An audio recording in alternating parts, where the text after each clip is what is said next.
বুলেটের সামনে আমরা দুজনেই সেনা অফিসার ছিলাম। বুলেটের যেদিন প্রথম শব্দ শুনি মনে হয়েছিল যে উঠে দৌড় দেই। এখন বুলেটের সামনে আমার স্যার তো হিটরাক্সে যুদ্ধ করেছেন, একটু জিজ্ঞাসা করেন যে যুদ্ধ কাকে বলে।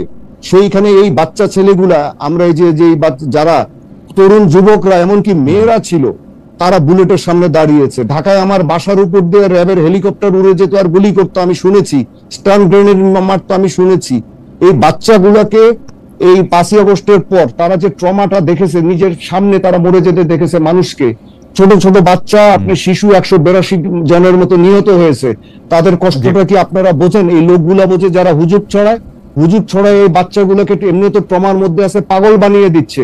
এরা তো আসলে এখন তাদেরকে আমাদের উচিত ছিল একটা শান্তিপূর্ণ পরিস্থিতিতে রাখা, একটা স্ট্যাটাস কো বজায় রাখা, যাতে তারা তাদের চিকিৎসাগুলা পায়, তারা আবার একটা ভালো জীবনে ফেরত যেতে পারে এবং একটা সুন্দর একটা পরিবেশ পায়। কিন্তু আমরা তো তারা রাখি নাই, এমনকি উপদেষ্টারাও তা রাখেন নাই।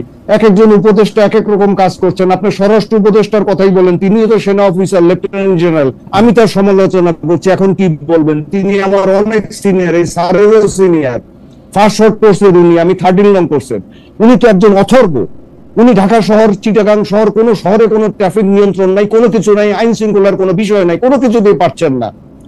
এটাকে কি বলবেন আপনি? তারপর ব্রিগেডিয়ার শাখাওয়াত যখন প্রথমে ছিলেন, উনি কি কথা বলেছিলেন সেটাও আমরা সমালোচনা করেছি। শুধু এক পাশে কথা বলবেন না। আপনারা কি মনে, আপনারা কি দুজন সেনাবাহিনীর মধ্যে গন্ডগোল লাগানোর কথা বলবেন?